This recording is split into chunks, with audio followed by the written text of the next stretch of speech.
Welcome programmers. আমি আবির আজিম বাঁধন, আর আমি আপনাদের সামনে নিয়ে এলাম নতুন একটি টিউটোরিয়াল সিরিজ। কি এখানে এইচএম নাইমকে এক্সপেক্ট করেছিলেন? আমি জানি এইচএম নাইমকে এক্সপেক্ট করেছিলেন, কিন্তু এই টিউটোরিয়াল সিরিজে আমি হব আপনাদের সঙ্গী। এই চ্যানেলে আমি এর আগেও কিছু ভিডিও টিউটোরিয়াল করেছিলাম, তারপর কিছু পার্সোনাল কারণে কয়েকদিন স্টপ গিয়েছিলাম। এবার আমি আপনাদের সামনে ফিরে এলাম পুরো একটা টিউটোরিয়াল সিরিজ নিয়ে। পুরো সিরিজে আমরা এনজয় করতে যাচ্ছি, অনেক কিছু শিখতে যাচ্ছি, আর এর জন্য কিন্তু আপনাকে পুরো সিরিজটাই দেখতে হবে। তাহলে কথা না বাড়িয়ে বুটস্ট্র্যাপ 4 এর জার্নি শুরু করা যাক।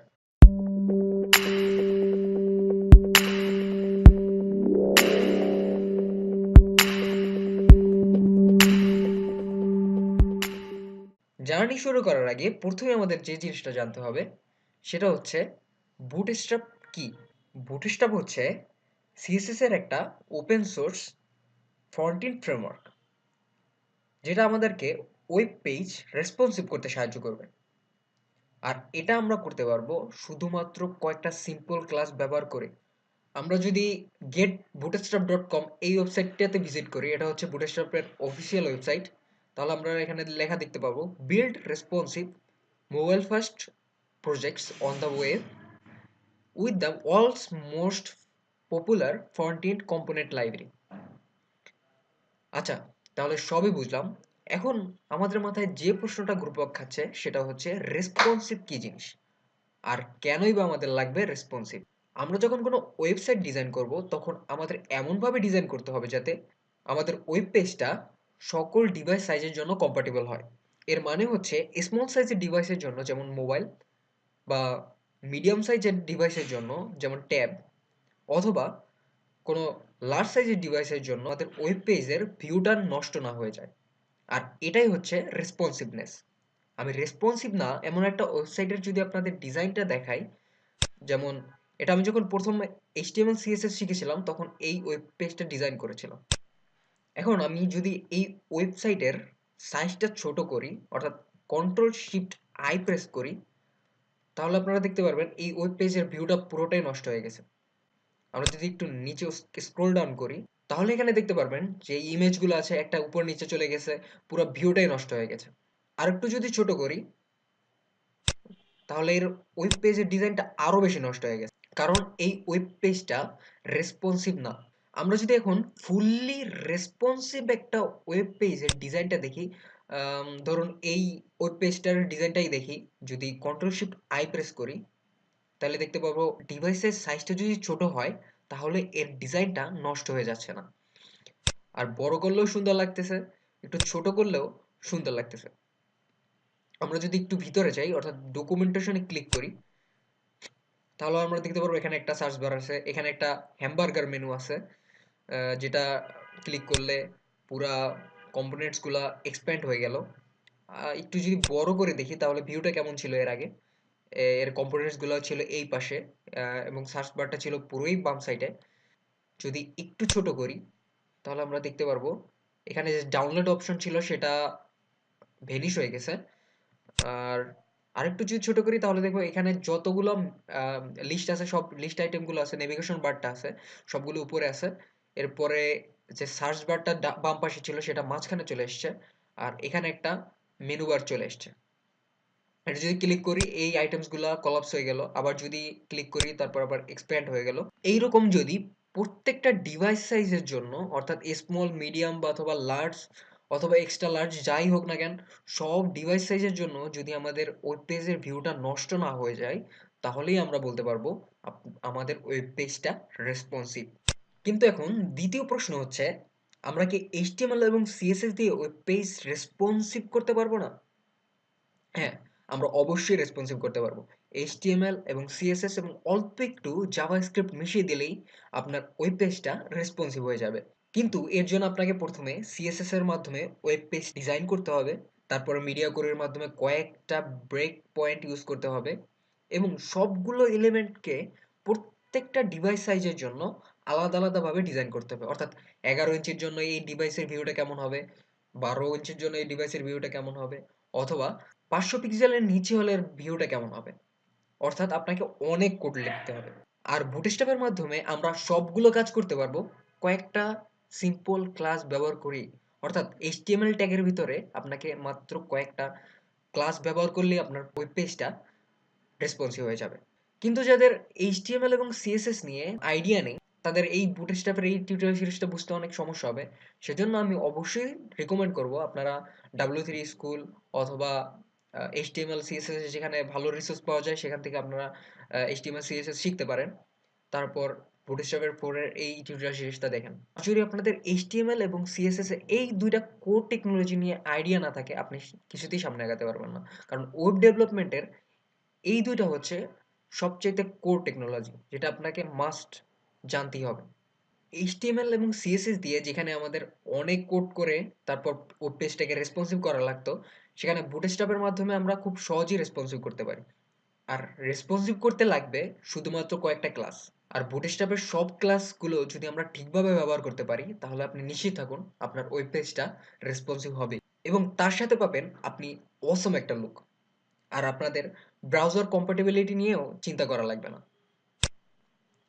আমি যদি এখানে ক্যান আই ইউজ .com লিখে সার্চ করি, তারপরে এখানে এখানে দেখবেন একটা সার্চ বার চলে এসছে। এখানে যদি বুটস্ট্র্যাপ লিখি, বুটস লেখার সাথে সাথে বুটস্ট্র্যাপ চলে এসছে।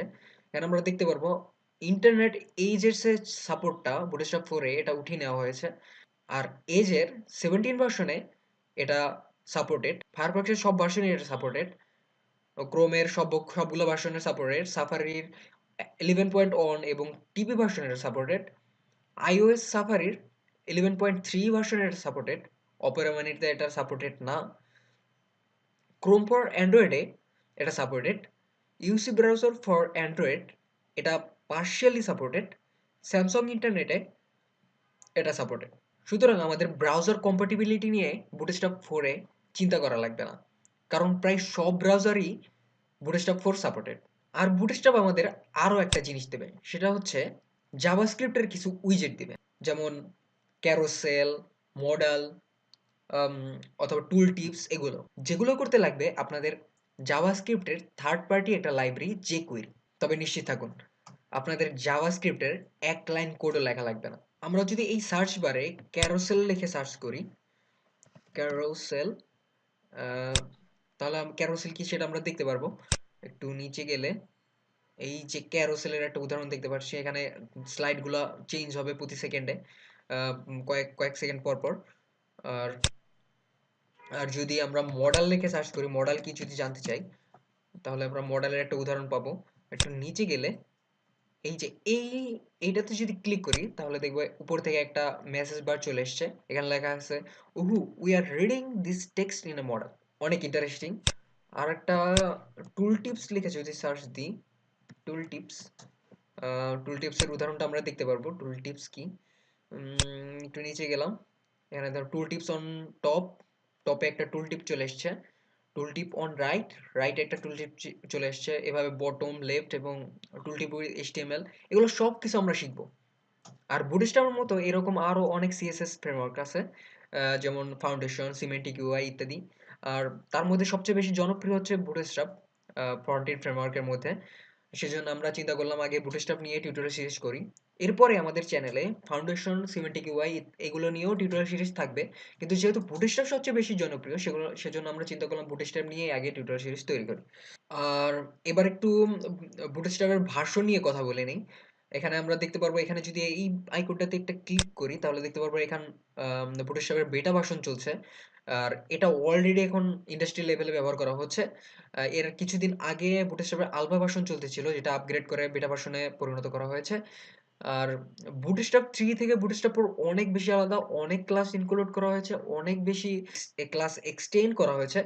আর আর যারা বুটস্ট্র্যাপ 3 নিয়ে অলরেডি কাজ করে ফেলেছেন, তাদের জন্য এই টিউটোরিয়ালটা অনেক বেশি গুরুত্বপূর্ণ। কারণ অনেক কিছু মেজর এবং মাইনর পরিবর্তন এসেছে। তার মধ্যে বুটস্ট্র্যাপ 3 প্রি কম্পাইলার ছিল লেস, যেটা এখন স্যাসে বুটস্ট্র্যাপ 4 এ স্যাস করা হয়েছে। আর স্যাস লেস থেকে অনেক বেশি ফাস্ট। কার্ড নামে নতুন একটা কম্পোনেন্ট ইনক্লুড করা হয়েছে। আমরা যদি এখানে কার্ড লিখে সার্চ করি, কার্ড, তাহলে আমরা একটু দেখতে পারবো কার্ড কি জিনিস। এখানে আমরা একটা ইমেজ অ্যাড করতে পারবো, কার্ডের একটা টাইটেল দিতে পারবো, মধ্যে কিছু ডিসক্রিপশন দিতে পারবো এবং শেষে একটা বাটন দিতে পারবো। এটা অনেক বেশি ইম্পর্টেন্ট। আর বুটস্ট্র্যাপ 4 এর ইউনিট হিসাবে ব্যবহার করা হয়েছে রেম, যেটা আগে পিক্সেল ছিল। ফ্লেক্সবক্সের ব্যবহার ইনক্লুড করা হয়েছে বুটস্ট্র্যাপ 4 এ। এবং আরো আন্ডার দ্য হুড আরো অনেক চেঞ্জ করা হয়েছে। যেমন গ্লাইফিকনের যে আইকনের যে সেকশনটা ছিল বুটস্ট্র্যাপ 3 তে, সেটা পুরোপুরি উঠিয়ে নেওয়া হয়েছে এবং রিকমেন্ড করা হয়েছে যাতে আমরা ফন্ট অসাম আইকন ব্যবহার করি, কারণ এখানে অনেক বেশি আইকন পাওয়া যায়, ওটা সত্যি অসম। এবার চলুন দেখি বুটস্ট্র্যাপ কিভাবে আমরা ইনস্টল করতে পারবো। এখানে যে গেটিং স্টার্টেড যে সেকশনটা আছে সেটা যদি ক্লিক করি, আমরা একটু যদি নিচে যাই, তাহলে আমরা প্রথমে যেটা যেটা দেখতে পারবো সেটা হচ্ছে এখানে কিছু লিংক দেওয়া আছে। আর আহ, তারপর নিচে একটা স্টার্টার টেমপ্লেট দেওয়া আছে। এটা হচ্ছে সিডিএন। বুটস্ট্র্যাপ আমরা সিডিএন ব্যবহার করে আমরা কাজ চালাতে পারি। সিডিএন এটা হচ্ছে বুটস্ট্র্যাপ ব্যবহার করার সবচেয়ে সহজ পদ্ধতি। আর সিডিএন মানে হচ্ছে কন্টেন্ট ডেলিভারি নেটওয়ার্ক। সিডিএন মূলত একটা সার্ভার যেখানে বুটস্ট্র্যাপের সকল ফাইলগুলো থাকবে, আর আমাদের যেটা করতে হবে আমরা শুধুমাত্র এই লিঙ্কগুলো ব্যবহার করে আম, সব ফাইলগুলো অ্যাক্সেস নিতে পারবো। এখানে একটা স্টার্টার টেমপ্লেট দেওয়া আছে যেখানে আমরা এই লিঙ্কটা ব্যবহার করছি। এটা সিএসএস এর জন্য যে লিঙ্কটা আছে সেইটা। তারপর এরপরে স্ক্রিপ্টিং এ এটা হচ্ছে jQuery এর লিংক। এরপর একটা হচ্ছে Paper.js এর লিংক। তারপর একটা হচ্ছে Bootstrap এর লিংক। এই লিঙ্কগুলো ব্যবহার করে আমরা Bootstrap এর কাজ চালাতে পারবো। আরেকটা পদ্ধতি হচ্ছে আমরা লোকালি ইনস্টল করতে পারবো।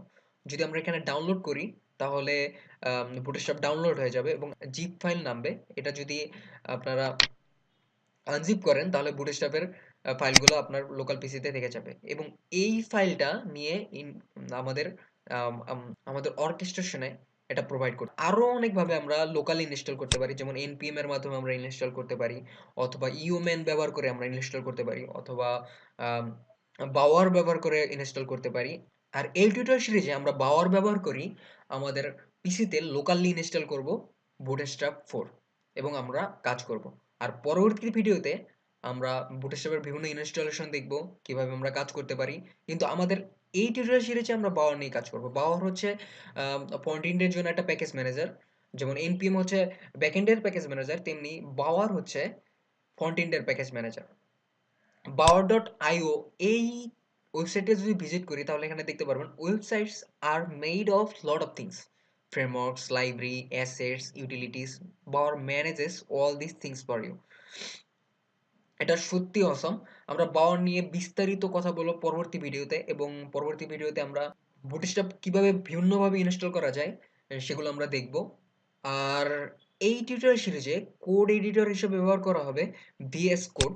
ভিএস কোড এর উপরে আমাদের একটা পূর্ণাঙ্গ টিউটোরিয়াল সিরিজ আছে, আপনি চাইলে সেটা দেখে আসতে পারেন। আমি লিংক ডিসক্রিপশনে দিয়ে দিয়ে দেবো, অথবা আমাদের চ্যানেলে ভিজিট করতে পারেন।